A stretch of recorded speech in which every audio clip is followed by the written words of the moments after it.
मंडळी हो, आज होणार आहे दोन्ही टीम मध्ये क्रिकेट मॅच म्हणजे गावठी IPL.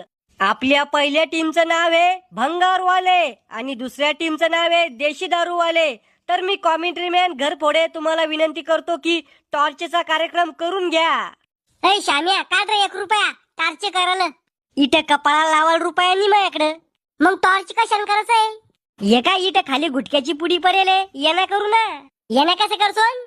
या पाय मोठ्या अक्षरातलं पलड तर तो लहान अक्षरातलं पलड तर माव. हा फेक मग. या पाय लहान अक्षरातलं आलं आम्ही जिंकलो टॉस. हा मग तुम्हाला काय करायचंय, बॅटिंग का बॉलिंग? बॉलिंग. पण आधी सांगून देतो, सिक्स गेला तर आउट आहे. तुझ्या बापाने खेळलं होतं का असं क्रिकेट? 6 मारल्यावर आउट आहे. अरे कोहलीचा सावतर भाऊ शकचिल्ली जास्त लांब बॉल मारल्यावर एखाद्याच्या घरात जर बॉल गेला ना तर लोक बॉल देत नाही. आधी सांगून देतो